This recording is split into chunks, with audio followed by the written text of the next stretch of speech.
Hello everyone, welcome back. What you're about to hear is one of the darkest stories ever buried in modern European history. A story so disturbing, so inhumane, that even today, 30 years later, prosecutors in Italy are opening a new investigation to uncover the truth. Because, according to shocking testimonies and new evidence, this wasn't just a war, it was a human safari, a paid hunt, a sport not for animals, but for innocent civilians.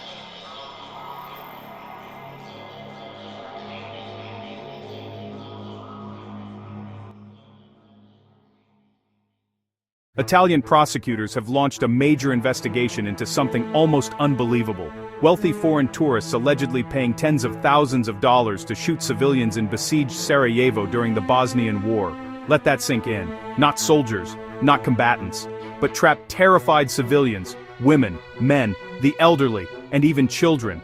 And according to these accusations, this wasn't done by rogue psychopaths acting alone. This was organized, coordinated, facilitated. A sick form of entertainment, a human safari. According to Italian newspaper reports, in the early 1990s, rich thrill-seekers from Italy, Russia, the United States, and other countries traveled thousands of kilometers to Yugoslavia. Why? To experience something they called war tourism. But this wasn't sightseeing. This was murder tourism. They paid 80,000 to 100,000 euros in today's value for a single experience, to shoot a Bosniak civilian from a distance using a sniper rifle. Imagine someone boarding a flight from Los Angeles or New York, landing in Italy, then traveling to Trieste, and from there, crossing into Bosnia, just to kill someone they'd never met. Someone simply trying to survive a siege. This is the kind of story that forces you to question humanity itself. And it gets even worse. According to witnesses and initial findings, there was allegedly a price list for different kinds of targets, a grotesque, nightmarish market. Children, the most expensive targets, women, cheaper than children, uniformed men, priced according to distance and difficulty, the elderly and the disabled. Free. Yes, you heard that. Free. If you wanted to shoot an elderly person walking slowly through a ruined street, if you wanted to kill a disabled person, you didn't even have to pay. Because apparently that wasn't considered fun or challenging enough for these monsters. But children?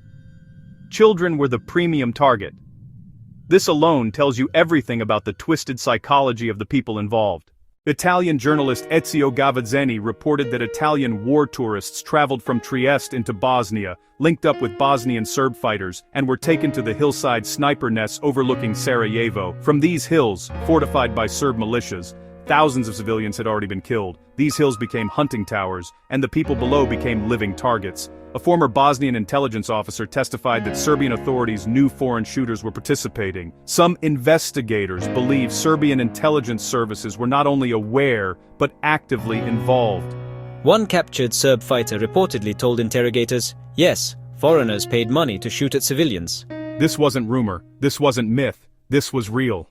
In 2007, a former U.S. Marine named John Jordan testified before the International Criminal Tribunal for the former Yugoslavia. What he described was chilling. He said foreign civilians, tourists, came to Sarajevo not for humanitarian work, not to help, not to observe, but to fire sniper rifles at civilians purely for entertainment.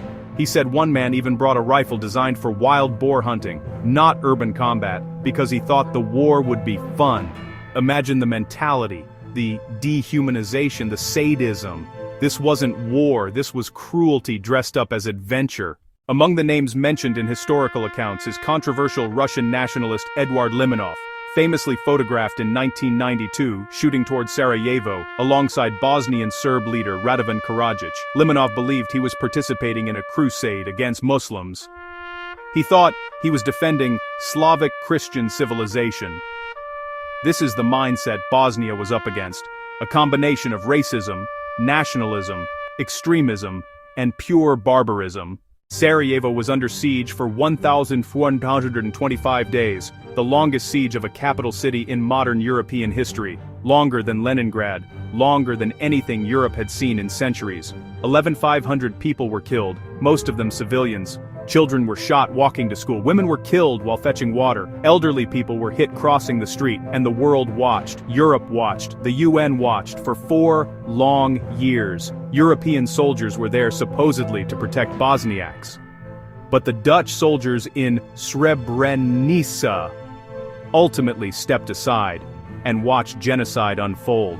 And Sarajevo itself, it became a shooting range.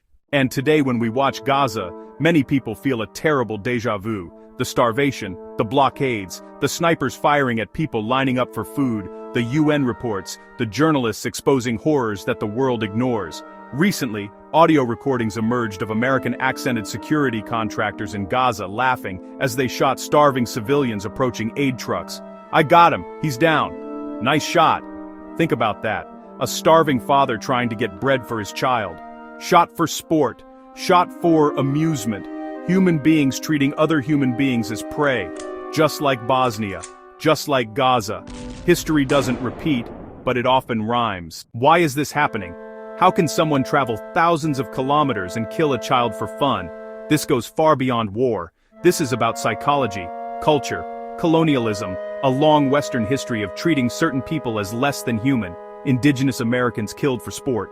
Africans hunted and enslaved, Asians dehumanized in colonial empires. Middle Easterners stereotyped for decades. Bosnia was not the first example. Gaza is not the last. When society dehumanizes a group, violence becomes entertainment. And hunting becomes adventure tourism. Why talk about this now? Because the investigation has been reopened. Because survivors still haven't received justice. Because these crimes were buried for decades. Because governments in Europe want to pretend they didn't know. Because the world wants to believe such evil is impossible. But it did happen. And similar things are happening again. If we don't expose it, if we don't talk about it, it will continue. Silence is the weapon of the oppressor. This is not an easy topic. It is heartbreaking, disturbing, shocking. But if we want to understand the world, its wars, its politics, its cruelty, we have to confront the darkest parts of human history. Because the moment we stop talking about these crimes, they begin to repeat. Thank you so much for watching. Thank you for staying with me through this difficult but necessary story. If you found this eye-opening, if you believe stories like this must be exposed, please like, subscribe, and leave a comment. Your engagement helps bring these hidden truths to more people, and the more people know, the harder it becomes for powerful institutions to bury the past.